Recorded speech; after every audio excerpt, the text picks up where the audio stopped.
साथ ही हमारा एनसीईआरटी से खत्म हो। चलिए देखिए, मैं यहाँ ले रहा हूँ जो फंक्शन ले रहा हूँ यहाँ पर f x is equal to क्या है, पहला ट्रिग्नोमेट्रिक फंक्शन साइन एक्स है ना। हाँ, इसको रिपीट कर रहा हूँ तो ऐसा ना, एक बार चार्ट में डिवाइड कर रहा हूँ। तो इसका बताएंगे ना, डोमेन क्या बताया था हमने। हाँ है ना, डोमेन क्या होता है, इसका कुछ भी ले सकते हैं एंगल। डोमेन क्या हो गया, रियल नंबर। अब इसकी हमने बताई थी रेंज का ध्यान रखना यार, रेंज यूनिक है। इसका आंसर केवल कहां से कहां तक वेरी करता है साइन एक्स का। हाँ बिल्कुल ठीक, बिल्कुल सही कह रहे हैं, बताया था मैंने, है ना। मैंने कहा था इसका आंसर केवल क्या होगा, -1 और 1 के बीच में, या -1 और 1 हो सकता है, केवल यही आंसर आता है ना, इसके अलावा और आंसर कोई नहीं आएगा। कभी भी साइन का कितना भी बड़ा एंगल लगा लेना, उसकी वैल्यू आपको कभी भी ऐसे नहीं दिखाई पड़ेगी कि 1.5 आ गई हो या 2 आ गई हो, ऐसी वैल्यू कभी आती ही नहीं है ना। हमेशा क्या आंसर आएगा, -1 और 1 इन क्लोज्ड इंटरवल, यानी कि या तो -1 और 1 के बीच में होगा या फिर -1 और 1 ही होगा, इसके अलावा आंसर कभी नहीं आएगा साइन का। इसके ग्राफ की बात करें अगर, है ना, ये जो हम लेते हैं ना ग्राफ बनाते समय, जो गैप लेते हैं वो 90-90 का गैप लेते हैं। तो मैं अगर π/2 कह दूं, 90 डिग्री कह दूं, एक ही बात है। पाई है, पाई के बाद क्या आएगा 3π/2, फिर कितना आएगा 2π, इस तरह चलता है ना। इधर क्या होगा आपका माइनस का π/2, फिर इधर क्या हो जाएगा आपका -π। हाँ बताइए कहाँ से स्टार्टिंग होगी इस ग्राफ की, है ना। साइन जीरो की वैल्यू क्या होती है हमारे पास, 0। तो ये जो ग्राफ होता है और वैल्यू क्या जाएगी इसकी मैक्सिमम 1 तक, और यहाँ क्या जाएगी -1। लॉजिक का ध्यान रखना है ना। साइन का ग्राफ यहाँ से किस होता है, 0 से, वैसे इधर भी चलेगा, मतलब स्टार्टिंग बता रहा हूँ यहाँ से। और क्या होगा, धीमे धीमे इसकी वैल्यू क्या होगी, बढ़ेगी। कब तक बढ़ेगी, 90 तक, यानी कि 1 तक, यानी कि इसके आगे वैल्यू क्या होगी 90, वैल्यू 1 हो जाएगी इसकी मैक्सिमम। और जैसे ही 1 पहुंचेगी, फिर ग्राफ क्या हो जाएगा, नीचे आना शुरू हो जाएगा। ग्राफ नीचे की ओर, कर्व नीचे की ओर मूव करना शुरू हो जाएगा। और फिर क्या कराएगा 3π/2 यानी कि 270। अगर साइन 270 की वैल्यू आप देखोगे ना, तो होती है -1। ये वैल्यू कहां तक चलेगी, यहाँ पर -1 तक चलेगी। और फिर साइन 360 कितना होगा बताओ जरा। साइन 360 की वैल्यू वही होती है साइन 0 की, यानी कि वापस क्या होगा, ग्राफ ऊपर जाना शुरू हो जाएगा और 0, और फिर ऊपर जाएगा, फिर नीचे आएगा, यानी कि इस तरीके से इसका कर्व की तरह से ग्राफ मूव करेगा, है ना। ऐसा नहीं है कि केवल यही तक चलेगा, इसका इधर भी मूव होगा। इधर क्या होगा, -1 तक जाएगी वैल्यू, फिर इधर चलेगी ना, इसी तरह से इसका कर्व मूव करने वाला है। हाइट विंडो समझ में आया, ग्राफ कैसे मूव कर रहा है, सेक्शन क्लियर है, आधी समझ आ रही है, रिपीट किया था हमने, नहीं दोबारा समझ रहा कि साइन 0 की वैल्यू क्या होती है, ये तो याद है नहीं, ये भी याद नहीं है, थोड़ा थोड़ा मुश्किल हो जाता है फिर तो ज्यादा ही। फिर साइन 0 की वैल्यू क्या होती है, 0। साइन 90 की वैल्यू क्या होती है, 1। पॉइंट डाला मैं, पॉइंट लगा रहा हूँ मैं यहाँ पर। साइन 180 की वैल्यू क्या होती है, 0। साइन 270 की वैल्यू क्या होती है, -1। और ये स्ट्रेट लाइन नहीं है, बस इसको हल्का सा कर्व के फॉर्मेट में ज्वाइन कर दो, ये साइन का ग्राफ इस तरह से चलता है। दूसरी बात कर रहे हैं यहाँ पर एफ एक्स, और वो हमारे पास कितना है, cos x। आइए बताएंगे इसका डोमेन क्या होगा, डोमेन रियल नंबर। रेंज क्या होती है इसकी, सेम, है ना, रेंज सेम होती है, -1 से +1, है ना, सेम चलती है। मगर इसका ग्राफ का जो पैटर्न है, पैटर्न तो सेम रहेगा, मगर हल्का सा स्टार्टिंग का फर्क हो जाता है ना। ये वैल्यू कितनी है हमारे पास, +1, ये वैल्यू कितनी है -1, और गैप कितना लेंगे हम एंगल पर, गैप हमेशा हम 90-90 का गैप चलता है, यानी कि π/2 90, फिर कितना हो गया 180, फिर कितना हो गया 3π/2, मतलब कितना हो गया ये डिग्री में 270 डिग्री, है ना। फिर कितना हो गया हमारे पास 2π, यानी कितना हो गया 360 डिग्री, और इधर चलेगा हमारा माइनस का π/2, और यहाँ से माइनस का π, इस तरह से चलता है। बताएंगे क्या फर्क होगा, ग्राफ की स्टार्टिंग किस पॉइंट से होगी, देखो 0 पर ये पॉइंट होगा ना। अच्छा पहले पॉइंट प्लॉट कर देते हैं ना, ज्यादा आपको आसानी रहेगी समझने के लिए। हाँ जी, cos 0 की वैल्यू क्या होती है, 1। ये वाला पॉइंट प्लॉट कर दिया मैंने। हाँ जी, आती है cos 90 की वैल्यू, cos 90 की वैल्यू 0। cos 90 की वैल्यू क्या हो गई, 0, जाना नहीं है, हल्का सा पॉइंट प्लॉट कर रहा हूं मैं। cos 90 की वैल्यू 0, cos 180 की वैल्यू निकाल सकते हो बड़े आराम से, अगर कभी कंफ्यूजन है तो cos 180 की वैल्यू क्या करो, अरे 180 + 0 मान लो। cos 180 + थीटा क्या होगा, cos 180 + थीटा, लॉजिक बताओ, इसको थीटा मान के चलिए। cos 180 + थीटा यानी कितना हो गया, -cos 0। cos 0 की वैल्यू क्या होती है, 1, तो आंसर कितना आ गया, -1। यानी कि अगर मैं यहाँ पर 180 डिग्री पे लूंगा तो वैल्यू क्या आएगी इसकी -1, है ना। बात क्लियर है मेरी? नहीं। फिर कितना हो गया 3π/2 यानी कि 270, और 270 पे वैल्यू क्या आती है फिर इसकी 0 हो जाती है। यानी कि ग्राफ का जो मूवमेंट है वो इस बार ऐसे चलेगा, यहाँ से स्टार्टिंग नहीं होगी, है ना। अच्छा ये चलो -90 की बात सोच के जरा, ये कितना है cos -90, cos -थीटा क्या होता है अल्टीमेटली क्या हो जाएगा ये cos 90, और cos 90 की वैल्यू क्या होती है 0, यानी कि ये वाला पॉइंट हमारा प्लॉट होने वाला है ना। जब मैं इसका ग्राफ प्लॉट करूंगा तो ग्राफ ऐसे जाने वाला है, ऐसे ऊपर गया, फिर क्या आ गया यहाँ से नीचे आ गया, फिर क्या हो गया हमारे पास, फिर नीचे गया, और फिर ऊपर बढ़ना शुरू हो गया, यानी और ज्यादा आपके लिए इजी हो गया ग्राफ प्लॉट। बात क्लियर है मेरी? इस तरह से कर्व के फॉर्मेट में ग्राफ चलेगा, है ना। अब बात आ रहे हैं यहाँ पर नेक्स्ट लेके चल रहा हूँ f(x) = यहाँ पर लेके चल रहा हूँ 10x। हाँ ये बताएंगे इसकी डोमेन और रेंज क्या होती है, कुछ आइडिया है इसके बारे में? डोमेन क्या होगा? डोमेन क्या होती है इसकी? रियल नंबर, है ना। डोमेन होगी हमारी रियल नंबर।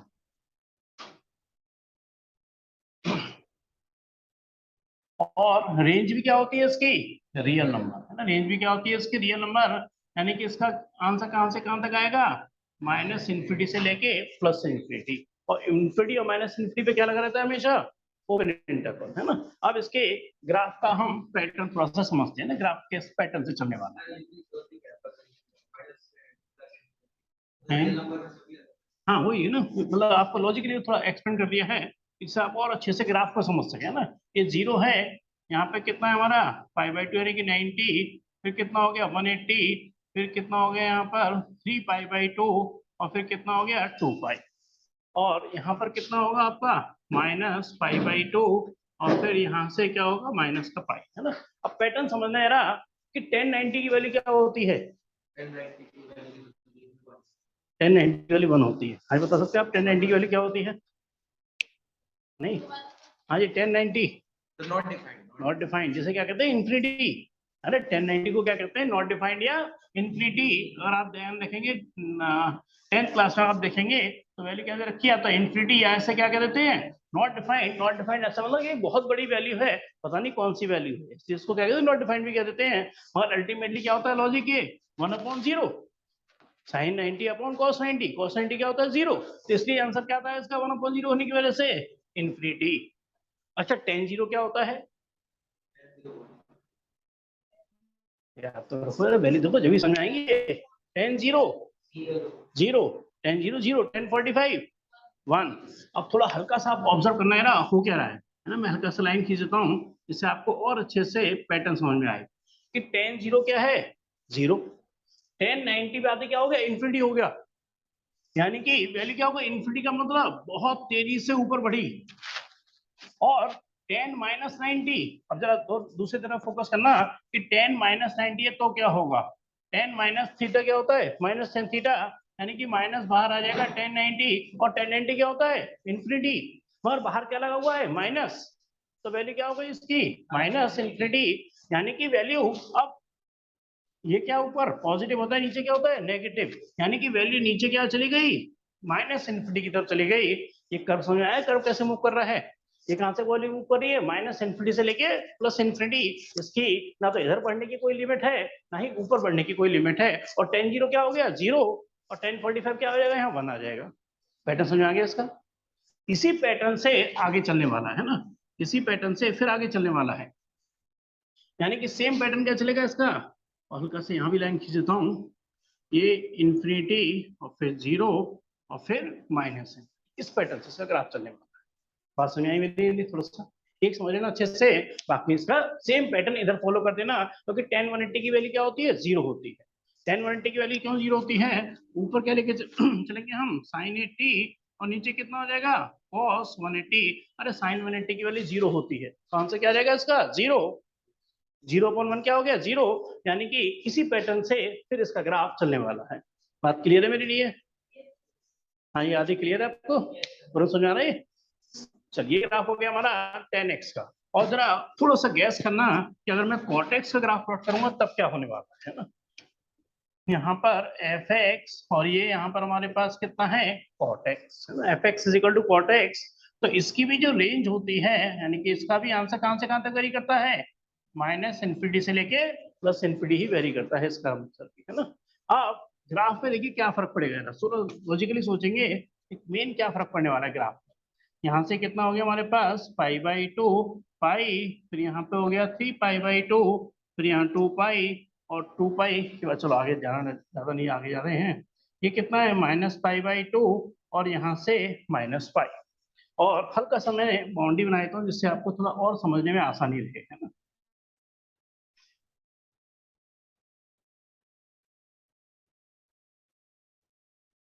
इसका पैटर्न समझ रहा पैटर्न। हाँ जी, पहले तो ये सोचिए कि कॉट जीरो क्या होता है, कॉट जीरो की वैल्यू क्या होती है, नॉट डिफाइंड। टेन जीरो क्या होता है जीरो, तो कॉट जीरो क्या होता है हमारा नॉट डिफाइंड। 1090 क्या होता है नॉट डिफाइंड, तो कॉट 90 क्या हो गया जीरो, है ना। क्योंकि नॉट डिफाइंड का मतलब क्या होता है 1/0। ये किसकी वैल्यू है, ये वैल्यू किसकी है 1090 की। अगर मैं इसमें कॉट 90 की बात करूंगा तो क्या हो जाएगा जीरो, और जीरो का उल्टा क्या होता है नॉट डिफाइंड, और नॉट डिफाइंड का उल्टा क्या होता है हमारे पास जीरो। अब समझना कि कॉट 90 की वैल्यू क्या आने वाली है जीरो। ग्राफ यही है मगर पैटर्न का फर्क है। अब पैटर्न क्या चलेगा, ग्राफ ऐसे आएगा और 90 पर क्या बनाएगा जीरो, और फिर क्या चला जाएगा वापस माइनस इन्फिनिटी की तरफ चला जाएगा।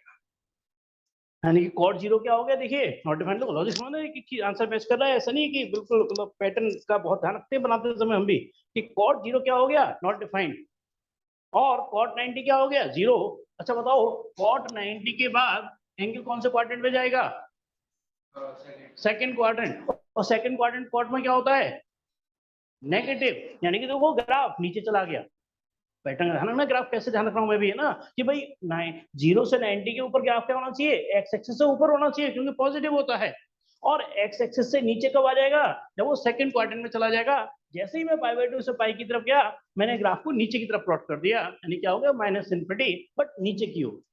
बात क्लियर है मेरी, दोनों को ऑब्जर्व करना कैसे चल रहा है। यहाँ पे देखो यहाँ क्या हो रहा है, 0 से 90 यानी कि 1090 क्या हो गया नॉट डिफाइंड, और उसके बाद किसमें चला गया सेकंड क्वाड्रेंट। सेकंड क्वाड्रेंट में 10 क्या होता है नेगेटिव, देखो यहाँ नेगेटिव है। और फिर किसमें चला गया ये, फिर किसमें चला गया थर्ड क्वाड्रेंट। अरे थर्ड क्वाड्रेंट फिर देखो 10 ऊपर चला गया पॉजिटिव। यानी कि हर चीज का इसमें पैटर्न का आपको एक पॉइंट का ध्यान रखना पड़ता है कि ये कहीं लॉजिकली गलत ना हो जाए। एक कर्व थोड़ी ऊपर नीचे हो गई वो इतना मैटर नहीं करता इस समय, है ना। ये लॉजिक बहुत आपको ध्यान रखना होगा अच्छे से। आगे समझ आ रहा है। जनरली हम इतना ज्यादा डीप में कई बार जाते नहीं हैं, घर के स्कूल में कराया था, सक्षम कह रहे थे, तो मैं इसको फिर इतना डीप में लेके जा रहा हूँ। अब देखिए यहाँ से फिर देखिए, अरे सेम पैटर्न नीचे फिर इस तरह से चला जाएगा। यानी एक को अच्छे समझ लो, बाकी तो सेम पैटर्न आप प्लॉट करते जाओगे, है ना। क्लियर है मेरी बात ये। ऐसे ही यहाँ पर भी क्या होने वाला है, ऊपर से आएगा नीचे पे आएगा फिर ये नीचे चला जाएगा, इस तरह से एक पैटर्न बन जाता है। क्लियर है मेरी बात ये, कॉर्टेक्स ग्राफ।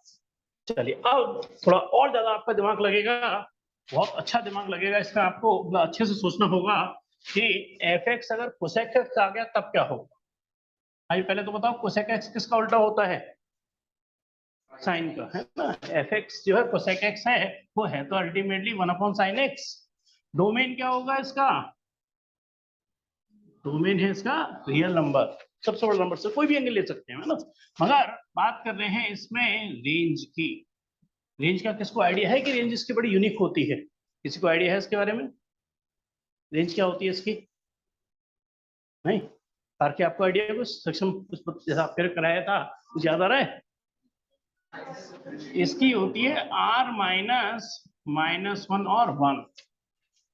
इसका मतलब इसकी रेंज में सब कुछ आएगा, -1 भी आएगा 1 भी आएगा, बट कभी आंसर -1 और 1 के बीच में नहीं आएगा, है ना। इसका आंसर कभी -1 और 1 के बीच में नहीं आएगा। ये बात हो सकता है आपको, मतलब मेरी बात इतनी जल्दी आप मेरी एक्सेप्ट ना कर पा रहे हो, तो मैं हल्का सा आपको लॉजिकली एक्सप्लेन भी करता हूँ कि ऐसा क्यों होता है। अगर देखो मैं बात कर रहा हूँ साइन जीरो, हाँ जी साइन जीरो का आंसर क्या होगा जीरो, है ना। क्या हो गया जीरो, तो 1/0, 1/0 पे क्या हो गया इन्फिनिटी। तो मैं भी रेंज कह रहा हूँ सब कुछ होगी, बस केवल -1 और 1 के बीच में नहीं आएगी, यानी ये भी आंसर क्या है एक तरीके से -∞ से लेके +∞, बट -1 और 1 के बीच में आंसर कभी भी नहीं आएगा, है ना।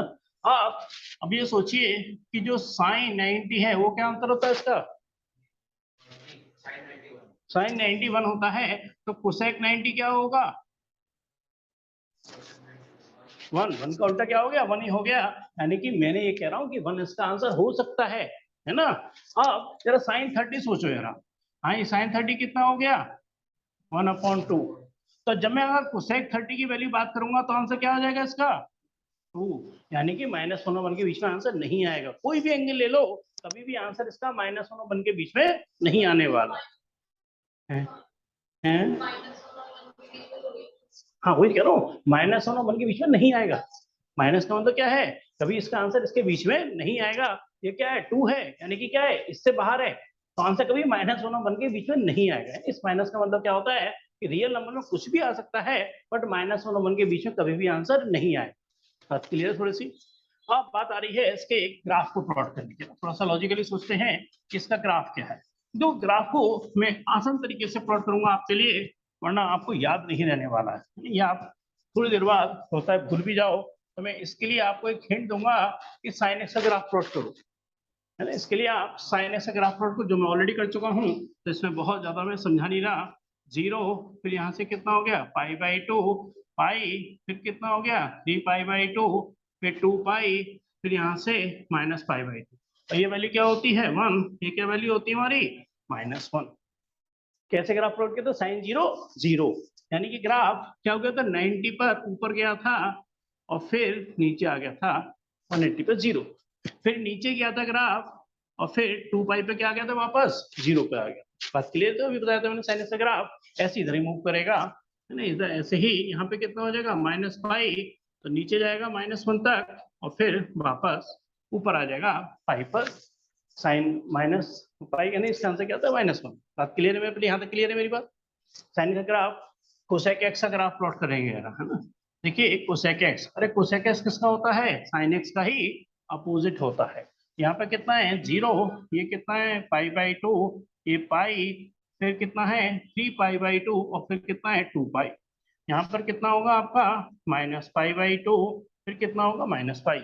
अब जरा थोड़ा कॉमन सेंस से सोचिए कि इसका आंसर -1 और 1 के बीच में नहीं आने वाला, यानी ग्राफ इन दोनों के, इस लाइन के बीच में नहीं आने वाला कभी भी।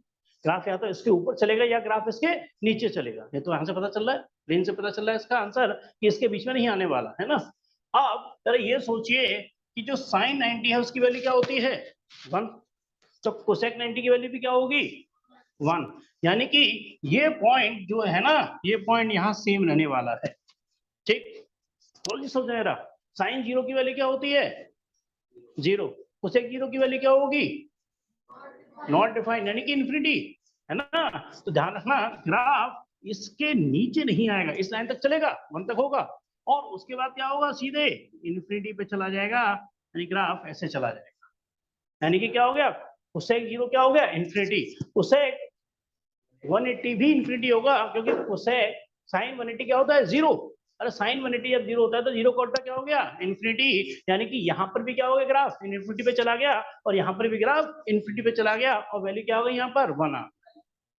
यानी कि तुम्हें कंक्लूजन क्या है मेरा समझाने का कि इस ग्राफ को उल्टा कर दो, इस ग्राफ को उल्टा कर दो, यानी इस चीज को उठा के ऊपर कर दो, शिफ्ट कर दो ऊपर, है ना। मगर यहाँ तो बाउंड्री थी, यहाँ बाउंड्री नहीं होती क्योंकि ग्राफ इन्फिनिटी पे जाता है सीधे, क्योंकि 0 का उल्टा इन्फिनिटी हो जाता है। यानी कि इस चीज को उठाकर उल्टा कर दो। अब देखो यहाँ पे क्या होने वाला है, 3π/2 पे वैल्यू कितनी है इसकी -1, और -1 का उल्टा भी क्या होता है -1, यानी कि यहाँ पर क्या लेने वाला हूँ मैं -1। और हल्की सी बाउंड्री बना देता हूँ, क्योंकि इन दोनों पे वैल्यू क्या होती है नॉट डिफाइंड, बट -∞ की तरफ जाती है, तो यानी कि इसका ग्राफ कैसे प्लॉट होगा, ऐसे जाएगा और ऐसे वापस नीचे आ जाएगा। यानी कि इस वाले हिस्से को आप समझिए उल्टा कर दिया मैंने, इस हिस्से को ऊपर पहुंचा दिया और इस हिस्से को जो यहाँ पे था इसको ऐसे नीचे की तरफ पहुंचा दिया। इस तरह से इसका ग्राफ चलने वाला है। बात समझ आ रही कुछ नहीं, अच्छा लॉजिक है ये, पता नहीं होता जाते स्टूडेंट को ग्राफ कैसे चलते हैं इसके, है ना। चलिए बात क्लियर है मेरी। तो अब लास्ट ग्राफ ले रहा हूं मैं यहाँ पर, cosec x की जगह पर ले रहा हूं यहाँ पर लास्ट हमारा यहाँ sec x, देखिए डोमेन इसका भी रियल नंबर होता है, रेंज इसकी भी यही होती है, रेंज इसकी भी सेम यही होती है।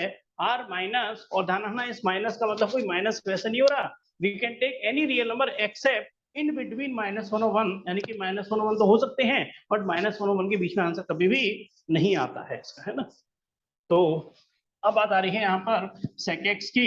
अगर sec x को डायरेक्ट समझाऊंगा तो थोड़ा आप कंफ्यूज हो सकते हो, इसको लिंक कर देता हूँ मैं cos x से, और फिर कुछ इंपॉर्टेंट क्वेश्चन ट्रिग्नोमेट्री हमारी इस तरह से एंड की तरफ चलती है ना। यहाँ पर मैं ग्राफ प्लॉट कर रहा हूँ cos x का, जो मैं ऑलरेडी पहले कर चुका हूँ। यहाँ पे कितना हो गया 0, ये कितना हो गया π/2 पाई, फिर यहाँ से 3π/2 2पाई, यहाँ कितना हो गया -π/2, और यहाँ से -पाई, और वैल्यू क्या होगा यहाँ पर 1, और यहाँ पे क्या है इसका -1। हाँ जी, इसकी मैक्सिमम कॉस्ट की वैल्यू कहाँ तक जानी है, कॉस्ट की मैक्सिमम वैल्यू कहाँ तक जाएगी 1 तक, और मिनिमम क्या जाएगी इसकी, यानी कि ग्राफ इसका इनके बीच में ही वेरी करेगा, है ना। कॉस का ग्राफ की बात कर रहा हूं मैं, मगर cos 0 की वैल्यू क्या होती है,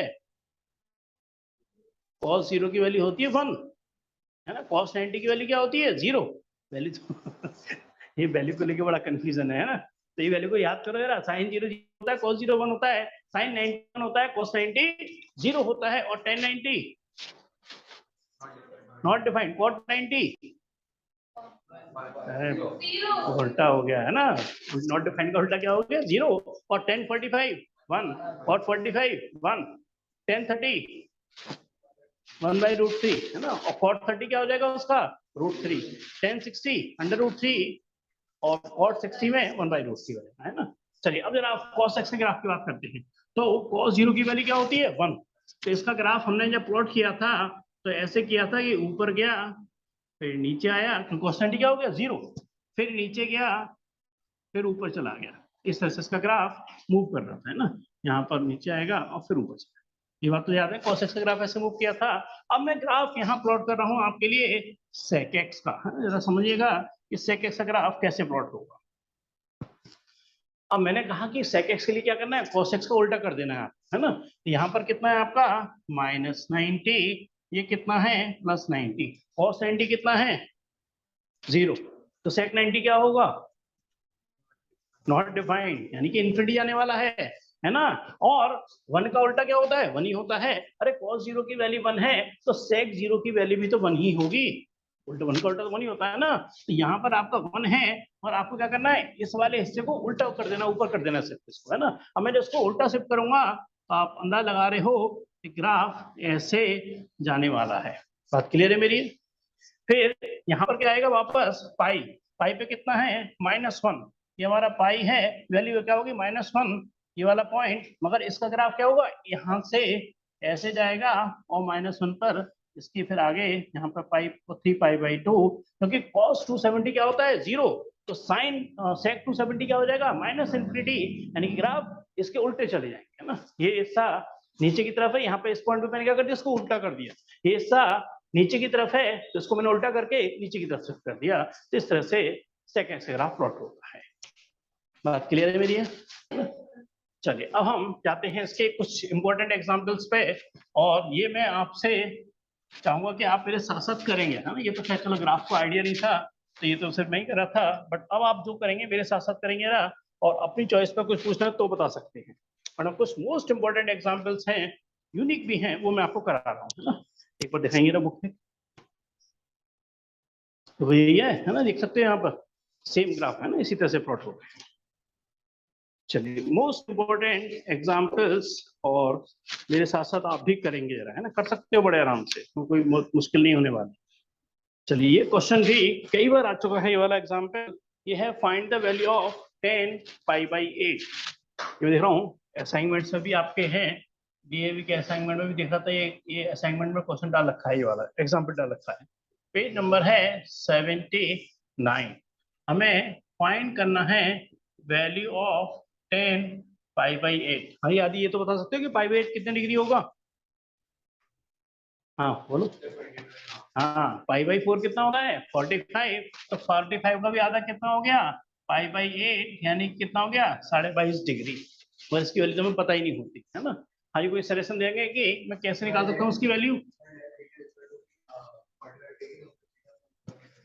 हाँ सही कह रहे हो, है ना, ये बात सही कह रहे हो। यहाँ पर हम कौन सी इस्तेमाल करेंगे, tan 2a की आइडेंटिटी बताएंगे ना, tan 2 की आइडेंटिटी क्या होती है? आदि वरुण, tan 2 की आइडेंटिटी बताओ जरा, आइडेंटिटी याद करो जरा, देखो खत्म होने वाली है टेक्नोमेट्री, है ना, हम थोड़ा है ये थोड़ा हाई लेवल के क्वेश्चन एग्जांपल्स में है उनको करा रहे हैं, है ना। अरे टेक्नोमेट्री तो तुम पहले भी कर ही चुके हो, और फॉर्मूले तो आपके पास सारे हैं ही ना, फॉर्मूले तो सर याद कर ही सकते हो, कोई दिक्कत नहीं है। चलो आप बताओ, चलो जिनको याद है वो बताओ। हाँ ये सक्षम आप, वरुण, ये ग्रुप पारखी,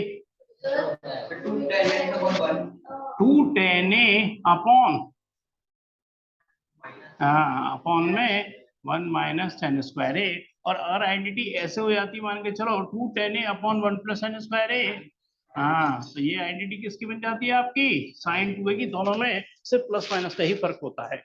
अच्छा ये 2a जब a है, अगर मैं यहाँ पर अगर इसको आइडेंटिटी को tan a लिखूं तो बता सकते हो क्या लिखने वाला हूँ, a/2 हाफ एंगल फॉर्म में कहलाते हैं। तो यहाँ पे क्या हो जाएगा, 210a/2 और 1 - tan²a/2। अब a को क्या लेने वाला हूँ यहाँ पर मैं, a को लेने वाला हूँ यहाँ पर 45 डिग्री। तो a/2 कितना हो जाएगा, 22.5 है। तो यहाँ पे देखेंगे, यहाँ पे लेके चल रहा हूँ 1045 210a/2 यानी कि एक तरीके से 22.5 डिग्री या 5/8 तो एक ही बात है। 1 - tan² और π/8 मतलब समझाने की दोनों एक ही बात है ना, एक ही चीज है, एक ही बात है। π/8 कह दो या 22.5 डिग्री कह दो, एक ही बात है। 1045 की वैल्यू 1 कितना हो गया, 210 है ना, π/8 लिख देता हूँ वापस, और 1 - tan² π/8 है ना। देखो लॉजिकली तो मैंने क्वेश्चन आपके लिए बहुत हद तक कर दिया। अब सजेशन दो जरा क्या करने वाला हूँ, वैल्यू कैसे निकलेगी, है ना, ये बात सही कह रहे हो। मगर बेटर ये है कि इतना सब कुछ लिखने की बजाय मैं इस 10π/8 को क्या मान लेता हूँ थोड़ी देर के लिए, x मान लेता हूँ। तो देखिए इक्वेशन क्या बन जाएगी, 1 = 2x और नीचे कितना हो गया 1 - x², यानी कि 1 - x² क्या हो गया 2x। और चलिए अब क्वेश्चन को यहाँ कंटिन्यू करेंगे। तो x² को हमेशा पॉजिटिव में रखो, तो x² + 2x - 1 = 0। ये अपना सजेशन देंगे कि इसकी वैल्यू कैसे निकलेगी x की, मिडिल टर्म। हाँ मिडिल टर्म स्प्लिट से नहीं निकल सकती, क्योंकि इस 1 की है -1 की है तो 2 नहीं आ सकता। तो क्या करने वाला हूँ, क्वाड्रेटिक फॉर्मूला। तो बताओ ये ना a क्या होता है इसमें 1, b कितना है और c कितना है -1। क्वाड्रेटिक फॉर्मूला याद होगा, -b ± √d/2a, यानी कितना हो गया -2 ± और d कैसे निकालते हैं, b² - 4ac। तो बताएंगे b² कितना हो गया 4, -4a और c कितना है -1, यानी कि 4 + 4 कितना हो गया 8। यानी कि इसे क्या लिख सकता हूँ 4 × 2 और 2a का मतलब कितना हो गया 2। ये तो कैलकुलेशन बस थोड़ी सी निकाली थी मैंने, b² - 4ac आप जानते हो, है ना। आप क्या करेंगे, देखो जरा बता सकते हो कि -2 ± अंडर रूट के अंदर 4 है, बाहर आके क्या बन जाएगा, हाँ वही मैं करने वाला हूँ, √4 बाहर आके क्या बन जाएगा 2, है ना। तो ये क्या बन गया 2 और यहाँ से कितना हो गया √2 और नीचे भी कितना हो गया 2। ये 2 दोनों के संग क्या होगा ब्रेक होगा, है ना। ये क्या बन जाएगा -2/2 ± 2 √2/2। अरे 2 से 2 खत्म करो, इस 2 से 2 को खत्म करो, -1 + माइनस कितना हो गया √2। और पहले बताओ इसमें कितनी वैल्यू छिपी हुई है x की, इसमें हिडन वैल्यू है, कितनी वैल्यू है इसमें x की, x का मतलब एक तरीके से 10π/8 है। हाँ जी, इसमें सक्षम कितनी वैल्यू छिपी हुई है, इसमें दो वैल्यू छिपी हुई है। अरे दो ही तो होती है क्वाड्रेटिक इक्वेशन की, तीन कहाँ सकती है। तो एक तो आंसर क्या है -1 + √2 और एक वैल्यू कितनी है -1 - √2। बात क्लियर है मेरी। अरे यही तो 10π/8 है। हाँ ये पारखी आप बता सकते हो कि इसमें से एक वैल्यू रिजेक्ट हो रही है, एक वैल्यू इसमें से रिजेक्ट हो रही है, ये वाली वैल्यू रिजेक्ट। हाँ बिल्कुल सही कहा आपने। अरे ये 22.5 डिग्री मतलब किस में ला गया हमारा फर्स्ट क्वाड्रेंट, और फर्स्ट क्वाड्रेंट में सारे क्या होते हैं पॉजिटिव, इसलिए ये वैल्यू किस में है नेगेटिव में है। हाँ जी वरुण आप बता सकते हो ये वैल्यू पॉजिटिव क्यों है, ये वैल्यू पॉजिटिव कह रहा हूँ क्यों क्यों है पॉजिटिव ये वाली वैल्यू। हाँ, यहाँ पे से कोई एक्सप्लेन कर सकता है आदि? हाँ हाँ, क्या आती है रूट 2 की वैल्यू? हाँ 1.414, तो इसलिए 1.414 इस 1 से ज्यादा है, तो यानी कि वैल्यू क्या आने वाली है? पॉजिटिव। ये नेगेटिव होने की वजह से क्या हो जाएगी? रिजेक्ट, क्योंकि आंसर किस में लाई कर रहा है? फर्स्ट क्वाड्रेंट में 22.5 डिग्री है ना, वो फर्स्ट क्वाड्रेंट में लाई कर रहा है, तो इसका सही आंसर है √2 - 1। एक बार देखेंगे आंसर ये होगा। मैंने एग्जाम्पल लिया है 27 है ना, यही आंसर है। हाँ बोलो, आप बताओ। 1045 कैसे लिया? मैंने ये कह रहा हूं कि मैं ए को लेके चल रहा हूँ 45, तो a/2 कितना बन जाएगा? 22.5। साढ़े, अगर मैं 45 का अगर 2 से डिवाइड करूं तो क्या ये 22.5 बनेगा? नहीं बनेगा, है ना, क्योंकि मुझे 1045 की वैल्यू तो पता है, बट मेरे को निकालनी तो 10 22.5 डिग्री की है ना। तो इसके लिए हाफ एंगल का इस्तेमाल करेंगे, जिससे कि 10 यहाँ 22.5 का फॉर्मेट बन जाए। 22.5 डिग्री कहूँ या π/8 कहूँ, एक ही बात है। और π/8 को मैंने बार बार इतना कॉम्प्लिकेटेड लिखने से बेटर है उसको क्या मान लिया मैंने? एक्स मान लिया। एक्स का मतलब वो आंसर किसका है? 10 π/8 का ही आंसर है, और आंसर नेगेटिव में नहीं हो सकता फर्स्ट क्वाड्रेंट होने की वजह से। ये वैल्यू रिजेक्ट होगी और ये वैल्यू आंसर हमारा बिल्कुल सही। क्लियर है? चलिए खैर बढ़ते हैं आगे, है ना। Most important example, example number 29। ये, हाँ मैं सिर्फ क्वेश्चन हटा रहा हूँ, है ना, और क्लास रिकॉर्डिंग पे डाल रखी है मैंने, ये मैं आपको शेयर भी कर दूँ। एग्जाम्पल नंबर 29, ये भी वेरी इंपॉर्टेंट एग्जाम्पल है, और थोड़ा सा यूनिक भी है, बट बहुत आता है ये, है ना। ये एग्जाम्पल कई एग्जाम्स में आ चुका है।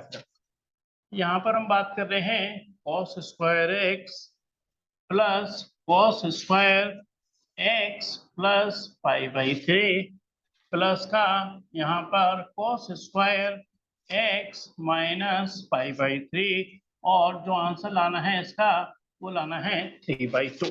हाँ, आप में से कोई सजेशन देंगे कि स्टार्टिंग कैसे करते हैं? यूनिक क्वेश्चन है बहुत, है ना। इसकी स्टार्टिंग भी आपको पता होनी चाहिए कि हम कैसे इसकी स्टार्टिंग करेंगे। हटा दो इस क्वेश्चन को पहले नीचे सारा, नीचे। हाँ जी, कोई अपने बताएंगे ना स्टार्टिंग कैसे कर सकते हैं इसकी? cos स्क्वायर है, cos स्क्वायर की तो कोई एंटी होती नहीं, हाँ बनानी पड़ती है, सही कह रहे हो। यहाँ पर ये कह रहे हैं कि cos 2a क्या होता है? एक तरीके से 2 cos स्क्वायर a - 1। 1 को इधर ले आओ, तो यानी कितना हो गया? 1 + cos 2a बराबर कितना हो गया? 2 cos स्क्वायर a। तो cos स्क्वायर a क्या बन जाएगा एक तरीके से, है ना। तो हम कहते हैं आईडी होती नहीं है बट बन जाती है। ये क्वेश्चन साइन के फॉर्मेट में भी आ जाता है, तो हम यहाँ पर कौन सी वाली आईडी इस्तेमाल करेंगे? साइन वाली इस्तेमाल करेंगे ना। चलिए अब हम इस फॉर्मूले का इस्तेमाल करेंगे हर तीनों जगह पर, है ना। LHS लेके चल रहा हूँ और तीनों जगह इसका इस्तेमाल करूंगा। चलिए एक बार डिस्कस कर लेते हैं आपसे ही, क्योंकि आप बताएंगे कि cos स्क्वायर x क्या बन जाएगा इस फॉर्मूले के अकॉर्डिंग। हाँ, 1 + cos 2x बाई 2, है ना। ये जानो ना, पहला ब्रैकेट यहाँ शिफ्ट हो गया, cos स्क्वायर हट गया क्योंकि स्क्वायर हट गया वहां से, है ना।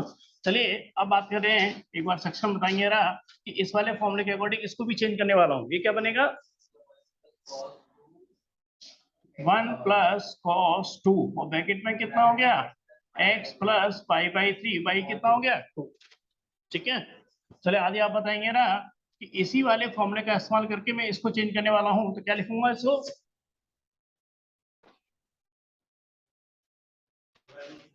हाँ, 1 + cos 2, मगर x की जगह क्या आ जाएगा? मतलब a की जगह क्या आ जाएगा? x - π/3 और अपॉन में क्या आ जाएगा? 2। अब मैं थोड़ा सा समझ होगी, क्वेश्चन यहाँ से स्टार्ट हो रहा हमारा ना। ये 3 ब्रैकेट मैंने बना दिए इसके, है ना। चलिए अब जरा एक एक करके आपके संग डिस्कस करेंगे। आंसर क्या लाना है मेरे को? 3/2। अच्छा बताएंगे ना कि इन तीनों का जो एलसीएम है वो क्या बन गया? 2। तो मैंने इसको क्या करा? 1/2 को बाहर रख दिया। चलो दोबारा देखना, ये 1 है, ये 1 है, ये 1 है, तीनों आप में ऐड होंगे, क्या बन गया? 3, है ना। यहाँ पे बन गया 3 प्लस क्या लिखूंगा इसे? cos 2x प्लस cos, अरे इस 2 को अंदर ले आता हूँ तो क्या बना दिया? 2x + 2π/3 प्लस, और यहाँ से क्या बना दिया? 2x और माइनस का 2π/3 और ब्रैकेट क्लोज्ड। पर यहाँ तक कोई दिक्कत तो नहीं? तुरंत समझ आ रहा है यहाँ तक नहीं? अब बताओ यार थोड़ा कॉमन सेंस से कि मैं क्या करने वाला हूँ। चलो अच्छा 2π/3 कितने डिग्री बनेगा, चलो बताओ जरा। 2π/3 कितने डिग्री बनेगा, डायरेक्ट ओनली बता सकते हो? हाँ 120। क्यों? क्योंकि π/3 कितना होता है 60 का डबल कितना हो गया 120 है ना, ऐसे भी सोच सकते हो। या फिर पाई की वैल्यू 180 लगा दो, या फिर किसको मल्टीप्लाई कर दो किससे 180/पाई से मल्टीप्लाई कर दो, वो सब एक ही बात है, एक ही चीज।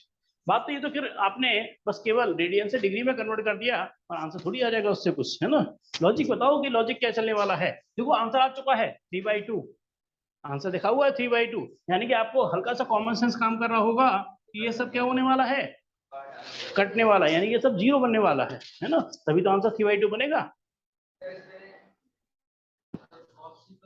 बिल्कुल ठीक, बिल्कुल सही कह रहे हो, cos c plus cos d, और वो भी इन दोनों में, तभी ये लॉजिक कटेगा इससे, है ना, वैसे नहीं कटने वाला। तो इन दोनों में क्या लगाने वाला हूँ, cos c plus cos d। किसको याद है cos c plus cos d?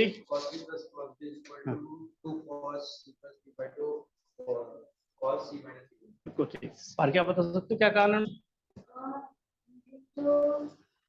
cos c plus cos d, बस फॉर्मूला पूछ रहा हूँ और कुछ नहीं कर रहा आपसे, है ना।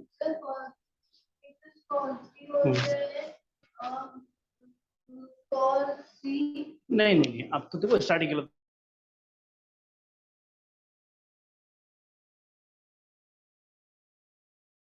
कि 2 cos, अब जरा खुद थोड़ा सोचना, ज्यादा कैलकुलेशन करने की जरूरत नहीं पड़ती। इन दोनों एंगल को ऐड करो, कितना बनेगा दोनों को ऐड करने पर? 4x, और 4x का आधा करो 2x, यानी कि 2 cos c प्लस d/2 लग गया। इनटू में क्या करेंगे cos c माइनस d/2, इसमें से एंगल को माइनस करो, 2x से 2x क्या हुआ खत्म, जब माइनस करेंगे तो ये प्लस का बन जाएगा, यानी कि दोनों ऐड होकर क्या बन जाएंगे 4π/3, और 4π/3 का आधा करूंगा तो क्या आ जाएगा वापस 2π/3। बात क्लियर है कि नहीं? डायरेक्ट लगा दिया मैंने, है ना। अब ये 2π/3 कितना है एक तरीके से, भाई π/3 कितना होता है 60 इंटू 2 यानी कितना हो गया 120 डिग्री। और 120 डिग्री के लिए कैसे निकाल सकता हूँ 180 माइनस 60। अब हम कहते हैं चाहे कितना बड़ा हो छोटा हो उसको थीटा मान के चलना है, cos 180 माइनस थीटा यानी कि माइनस cos थीटा, और cos 60 की वैल्यू क्या होती है 1/2। इसका आंसर कितना आ गया -1/2। अब तो बस एक छोटी सी फॉर्मेलिटी रह गई है लिखने की, 3 और प्लस का यहाँ पर कितना है cos 2x प्लस का 2 इंटू cos 2x, और इसकी वैल्यू कितनी है -1/2, यानी कि इस 2 से 2 क्या हो गया कैंसिल। ये कितना बन गया -cos 2x, ये कितना है प्लस का cos 2x, प्लस के cos 2x से -cos 2x खत्म, और आंसर आ गया इसका 3/2, यानी कि क्वेश्चन प्रूफ भी हो गया। बहुत रिपीट होने वाला क्वेश्चन है, मोस्ट रिपीटेड क्वेश्चन है ये।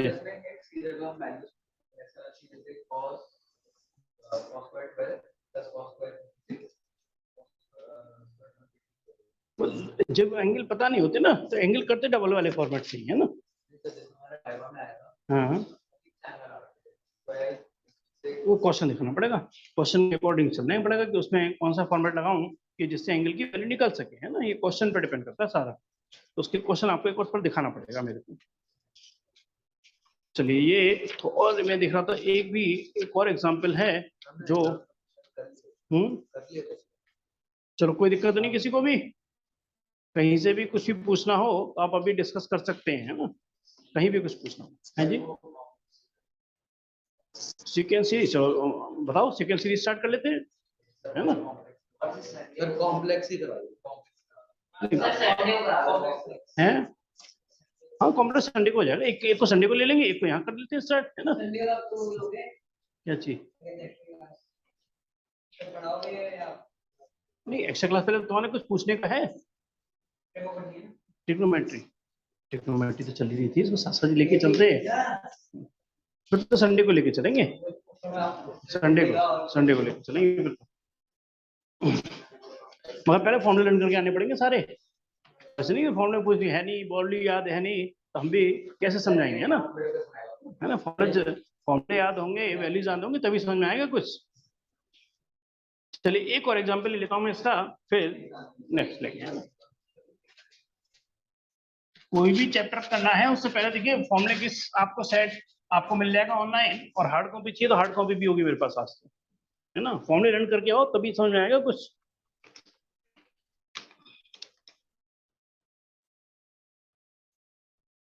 ये लो, हाँ याद है, ये ले लेना है। किसी और को तुम चाहिए? मेरे पास 2 सेट है इस समय। हार्ड कॉपी तुम चाहिए टेक्नोमेट्री की? है, चलो है तो फॉर्मूले रन करो यार, तभी तभी समझ में आएगा कुछ। दूसरा पेज की जरूरत नहीं, जनरल सॉल्यूशन है ना उसमें। ये जनरल सॉल्यूशन होने की वजह से ना उसको हटा दिया है मैंने, पीछे दोनों पेज पे करते हैं ना ये कर।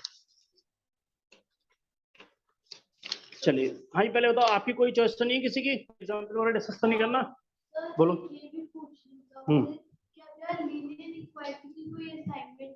हाँ बिल्कुल है, बिल्कुल, वो भेजा हुआ है, वो भेजा हुआ है ना। हाँ भेजा हुआ है ग्रुप पे, देखो फॉर्मूला एंड असाइनमेंट सेट करके लिखा हुआ है, देख सकते हो ग्रुप पे है। हार्ड कॉपी तो मैसेज कर देना मेरे को, है ना। सर आप शुरू कर। सर आप सीक्वेंस रिव्यू फिर अभी मेन में तो एपी कराओगे? नहीं, अगर आप कहे हुए तो करानी पड़ेगी फिर तो, है ना। तो एपी का तो मैं आपको इंट्रोडक्शन दे दूंगा पूरा, वैसे एपी हट चुकी है ना? पता नहीं हमारे पेरेंट्स हैं रिसेंट है, ठीक ठीक है ना। तो अब फिलहाल आपको कुछ पूछना नहीं है टेक्नोमेट्री में, तो एक चैप्टर को हम लेके चलेंगे आपका संडे वाली क्लासेस में लेके आएंगे। वो उसमें लगता है कॉम्प्लेक्स नंबर ज्यादा बेटर है ना, क्योंकि कॉम्प्लेक्स नंबर में ऐसा कोई खास ज्यादा है नहीं, और छोटा चैप्टर जल्दी हो जाएगा ना। यहाँ पर ले लेते हैं सीक्वेंस सीरीज पे, है ना। तो स्टार्ट करते हैं हम अपना नेक्स्ट चैप्टर सीक्वेंस सीरीज। तो पहले तो मैं एक हल्का सा लिंक देता हूँ आपको कि यहाँ पर कितना है 1 का स्क्वायर, यहाँ पर लिख दिया मैंने कॉमा 2 का स्क्वायर, ये कितना है 3 का स्क्वायर, ये क्या बन गया जी हमारी कोई एक, है ना। ये एपी नहीं है, ये एपी नहीं है, हाई ना एपी है ना जीपी है। ये क्या कहलाती है हमारी सीक्वेंस कहलाती है। ये हमारी क्या कहलाती है, यहाँ पर कोई भी हमने एक पैटर्न फॉलो कर दिया तो क्या बन गई, एक सीक्वेंस बन गई, है ना। अगर मैं इन्हीं टर्म का आपस में सम कर दूं, 1 का स्क्वायर प्लस का 2 का स्क्वायर प्लस 3 का स्क्वायर, तो यही क्या बन जाती है हमारी यहाँ पर सीरीज बन जाती है ना। सीरीज का मतलब जो सीक्वेंस की टर्म हम का सम कर देते हैं वो हमारी सीरीज बन जाती है। मगर ना तो ये एपी है ना ही ये जीपी है, क्यों नहीं है?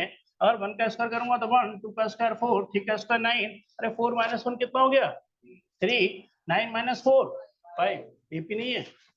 जीपी के लिए क्या कंडीशन होती है, इसको से डिवाइड करो, 4/1 कितना हो गया 4, 9 को 4 से डिवाइड करो कितना हो गया 9/4, तो अभी ये रेशो सेम नहीं है, ना तो एपी है ना जीपी है, और कोई सीक्वेंस है किसी पैटर्न को फॉलो कर रही है ना। तो अब जरा थोड़ा आपसे common geometric progression series, GP होती है ज्योमेट्रिक प्रोग्रेशन सीरीज, एपी होती है हमारी अर्थमेटिक प्रोग्रेशन सीरीज।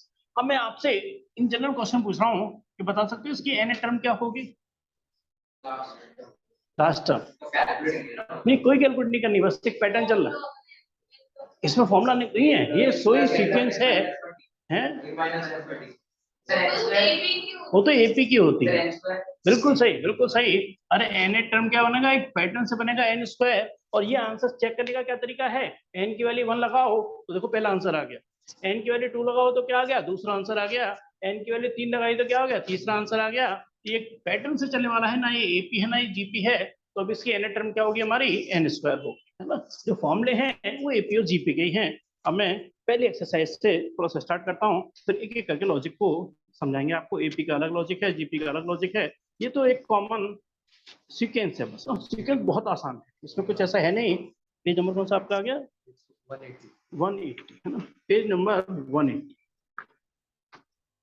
सर ये एपी पिछले साल रिलेटेड थी क्या? नहीं हो सकता है इस साल ना कर रखी हो। नहीं पिछली साल एपी थी नहीं 11 में पिछले साल, पिछली साल केवल वो थी स्पेशल सीरीज हटी हुई थी, है ना। इस बार इन्होंने एपी भी हटा दी है, आप देखेंगे ना। तो सर टीचर ने बोला एक बार कंफर्म कर लेना उनसे, है ना। सर कंफर्म क्या पूरा चैप्टर कर पूरा चैप्टर खत्म कर, होता है कि है ना उन्हें देखा ही ना हो, कई बार क्या है ना टीचर कहेगा देखते नहीं है कि क्या डिलीटेड है इस बार, पता चली पूरी करा भी दी हो, है ना। मगर ये हटी है इस बार, एपी हटा रखी है। एक्सरसाइज 9.1 पेज नंबर 180, बहुत आसान क्वेश्चन है, कोई आपको फॉर्मूला लर्न नहीं करना, कुछ नहीं करना है इसमें, है ना। ये कह रहे हैं फर्स्ट 5 टर्म हमें इसकी लिखनी है। अभी पहली टर्म क्या होगी a1, दूसरी a2 और तीसरी a3, फिर a4 और a5, 5 टर्म हमें इसकी लिखनी है, और आप ये आंसर देखेंगे है ना। whose n टर्म इस दे रखी है। इस बार हमें n टर्म गिवन है n और ब्रैकेट में n+2। आंसर आप ही निकालेंगे ना। चलिए ट्विंकल आप बताएंगे ना इसकी पहली टर्म क्या होगी, कॉमन सेंस से आप बता सकते हो क्या करेंगे। अच्छा पहली टर्म निकालने के लिए जरा सोच सकते हो कि n टर्म ये दे रखी है और मेरे को a1 निकालनी है, बस n की वैल्यू क्या लगा देंगे 1, तो आंसर क्या आएगा 1 और 1+2 कितना हो गया 3। आंसर क्या फाइनली बन गया 3। पहली टर्म हो गई 3। तो आदि आप बताएंगे ना a2 क्या होगा, a2 यानी क्या लेंगे 2 और 2+2 कितना हो गया 4। हाँ आंसर क्या आ गया इसका 8 आ गया। हाँ जी वरुण आप बताएंगे ना a3 क्या होगी इसकी, यहाँ पे कितना हो जाएगा 3 और 3+2 कितना हो गया 5 और 5 × 3 कितना हो गया 15। सक्षम जरा बोलेंगे ना जल्दी से a4। चलिए ये कह रहे हैं सभी को एग्री करते हैं इससे, है ना, तो आंसर मैं सीधे लिख रहा हूँ फिर 24 और इसकी फिफ्थ टर्म पर क्या बताएंगे ना a5 क्या बनेगी 35, है ना। यहाँ से क्या करेंगे 5+2 कितना हो गया 7 7 × 5 कितना हो गया 30। बहुत आसान क्वेश्चन है, इसमें कोई दिक्कत नहीं हो। तो मैं कब कह रहा हूँ एपी है मैं तो निकाय एपी है, सीक्वेंस बताइए, सीक्वेंस मतलब किसी पैटर्न को फॉलो कर रही है ना, तो एपी और बाद में आएगी फिर उसके बाद जीपी आएगी, तो ये अलग अलग पैटर्न से चलेंगे। अभी तो है जी बिल्कुल एपी इसमें नहीं, हाँ एपी है, अगले एक्सरसाइज एपी की है ना, अगले एक्सरसाइज एपी की है। चलो मैं सीधे फिफ्थ क्वेश्चन पे जा रहा हूँ क्योंकि बहुत आसान क्वेश्चन है सारे ही, इसका आंसर भी आप ही बताएंगे जरा। 5 और ब्रैकेट में कितना हो गया n+1। बहुत आसान क्वेश्चन है, कोई इसमें आपको बहुत ज्यादा लॉजिकली जानकारी होना कोई जरूरी नहीं है इसमें, है ना। इसमें भी हमें 5 टर्म ही निकालनी है और पहले क्या निकालेंगे a1, तो क्या करेंगे -1 और 1 - 1 कितना हो गया 0 और 5 की पावर कितनी हो गई 1 + 1 2। हाँ इसका आंसर कितना आ गया बताइए। हाँ ध्रुव आपका क्या मानना है। सर किसी की पावर 0 होती है तो उसका 1 ही होता है। हाँ किसी की पावर 0 का आंसर क्या हो गया 1, तो आंसर कितना हो गया इसका 25। a2 यानी कि सेकंड टर्म निकालने हैं, तो क्या करेंगे -1 2 - 1 कितना हो गया 1 और 5 की पावर 2 + 1 कितना हो गया 3, तो -1 की पावर ना -125, दूसरा आंसर आ गया a2 का।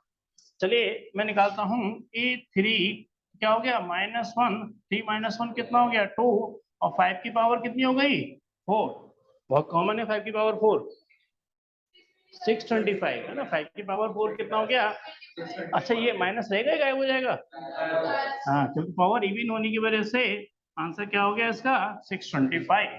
फिर हमारे पास निकालना है a4, तो -1 4 - 1 कितना हो गया 3 और 5 की पावर कितनी हो गई 5, यानी कि 625 को 5 से और मल्टीप्लाई कर दो 3125, बट माइनस का आएगा जो पावर ऑड है यहाँ से हो जाएगा -1। अब कर लोगे आप, ये सेम चीज है ना। हाँ जी कोई पूछना चाहते हो इसमें से कोई क्वेश्चन, एक और ले लेता हूँ है ना, एक और समझाने के लिए लेता हूँ 6 वाला, फिर 7 8 9 10 में से कोई भी पार्ट करा देंगे क्योंकि बिल्कुल सेम है, इसमें लॉजिकली कोई खास आपको दिक्कत नहीं आएगी, इजी क्वेश्चन 6 वाला। चलो एक और ले लेता हूँ, इसके एक दो टर्म निकालेंगे an और यहाँ से क्या है n और यहाँ पर है n² + 5/4, है ना। ये इस तरह की टर्म, चलो एक बार थोड़ा मैं सबको नॉलेज होगी आपको इस चीज की। अगर कहीं पर ये लिखा हुआ है 2 × 1/3, इसका मतलब क्या आंसर है ना, ये क्या है 7/3, ये क्या कहलाता है मतलब मिक्स फ्रैक्शन। इसको फ्रैक्शन में कन्वर्ट करने के लिए क्या करते हैं, 3 को क्या करेंगे 2 से मल्टीप्लाई प्लस का 1, यानी कितना हो गया ये एक्चुअली 7/3। तो इसको हम अब निकालते हैं ना, 5 टर्म इसकी हमें निकालनी है। यहाँ पे a1 यानी कितना हो गया 1 और 1 का स्क्वायर यानी कितना हो गया 6/4, यानी कि तो ऐसे छोड़ेंगे या फिर सब पूरा सॉल्व करेंगे तो क्या हो जाएगा एक तरीके से ये 10/4, यानी कि आंसर क्या लिखेंगे इसका 5/2। क्लियर है। चलिए एक दो और निकाल लेते हैं a2, a2 का मतलब कितना हो गया 2 2 का स्क्वायर कितना हो गया 4 4 + 5 यानी कि 9/4 4 2 कितना हो गया 8 9 + 8 यानी कि कितना हो गया 17/4। ऐसे कर बाकी क्लियर है, कुछ पूछना तो नहीं है इसमें, नहीं ऐसे पॉइंट में कोई जरूरत नहीं, ऐसे कोई दिक्कत नहीं। अब आ रहे हैं, देखिए 7 से लेके 10 है ना। एक क्वेश्चन मैं कर रहा हूँ, एक क्वेश्चन आप एक बार कर लेना। ये भी बहुत इजी है, इसमें कोई लॉजिकली आपको ज्यादा सोचना नहीं है ना, कोई फॉर्मूले वगैरह इसमें अप्लाई नहीं होने अभी आपके, है ना। इसमें क्वेश्चन नंबर 14 है जो थोड़ा सा आपको परेशान कर सकता है। बाकी क्वेश्चन सारे ऐसे हैं जो आप खुद भी कर सकते हैं, बहुत easy question. Question number 7, right the indicated term. ध्यान रखना, सिर्फ हमें इंडिकेटेड टर्म ही चाहिए। ए एन यानी कितना है 4n माइनस का 3, और यहाँ पर हमें निकालना है A17 और A24। A17 और A24 सिर्फ दो टर्म हमें इसकी निकालनी है ना। तो चलिए पहले निकालते हैं इसकी ये वाली टर्म, यानी क्या निकालते हैं A17, तो कितना हो जाएगा 4 × 17 - 3। हाँ जी, 17 की टेबल याद है किसी को? हाँ जी, 17 × 4 कितना होता है 68, और माइनस का कितना हो गया 3, तो आंसर कितना हो गया 65। चलिए एक और निकालेंगे जरा, A24। 24 मतलब कितना हो गया 4 × 24 - 3। हाँ नहीं, बिल्कुल सही कह रहे हो, तो आंसर क्या हो जाएगा इसका 93। क्लियर है ये चीज ना? आसान सा, बहुत आसान है। तो 7th भी हो गया। एक क्वेश्चन और देख लेता हूँ, अगर कोई मुश्किल लगता है तो एक और ले लेता हूँ। 10th वाला है ना, एक ही टर्म निकलवा रहा है, एक 10th वाले लेते हैं। क्वेश्चन नंबर 10, यहाँ पर बात कर रहे हैं हमसे n इंटू में n-2, नीचे कितना है n+3, और टर्म निकलवा रहे हैं हमसे A20, है ना। A20 टर्म हमें निकालनी। चलिए लगाते हैं, है ना। A20 यहाँ से कितना हो गया 20 - 2 कितना हो गया 18, और 20 + 3 यानी कितना हो गया 23। ये तो 23 किससे कटेगा नहीं, क्योंकि प्राइम नंबर है, यहाँ पर तो 23 रहने वाला है। और 18 2 जाए कितना हो गया 36, यानी कि 360/23। हाँ जी, क्लियर है मेरी बात ये? चलिए, है ना, ये बहुत आसान है ना। क्योंकि इसमें केवल लास्ट क्वेश्चन ही है 14, तो थोड़ा सा आपको परेशान कर सकता है, मगर फिर भी मैं एकदम ज्यादा स्किप नहीं कर रहा। क्वेश्चन नंबर 12 लेके चल रहा हूँ ना, फिर उसके बाद 14 करा देंगे ना। नेक्स्ट लेके चल रहा हूँ मैं क्वेश्चन नंबर 12। फिर हमारा एपी का लॉजिक शुरू होगा। अभी कह रहे हैं एपी कराई है तो कराना पड़ेगा, नहीं तो एपी वैसे जो इस बार गाइडलाइंस है उसके अकॉर्डिंग एपी हटी हुई। हाँ, लेवल हाई है, क्वेश्चनों का लेवल जो है ना वो हाई है। फॉर्मूले तो वही है, मगर लेवल हाई है क्वेश्चन का। एन की वैल्यू greater than equal to 2। Chapter देखो वही बहुत सारे उसी नाम से होते हैं। प्रोबेबिलिटी एक चैप्टर ऐसा है जो मैं समझता हूँ 7th 8th 9th 10th पता नहीं सब लगातार पढ़ते आ रहे हो ना, मगर लेवल का बहुत फर्क होता है। 11th की टेक्नोमेट्री और प्रोबेबिलिटी का लेवल अलग है, हैं? टेक्नोमेट्री आगे जाके ना कैलकुलस है, उसमें एप्लीकेशन ऑफ इंटीग्रल है, एप्लीकेशन ऑफ डेरिवेटिव है, उसमें भी टेक्नोमेट्री का यूज होता है। खैर, हम इससे बात करते हैं। अच्छा, क्वेश्चन की रिक्वायरमेंट क्या थी इसमें, पहले ये देख लेते हैं क्वेश्चन की रिक्वायरमेंट क्या थी। क्वेश्चन नंबर 12 ये कह रहे हैं ऑब्टेन द राज्य। अच्छा, पहली 5 टर्म लिखनी है ना, पहली 5 टर्म लिखनी है, इसमें भी टारगेट वही है, पहली 5 टर्म लिखने का, यानी कि ए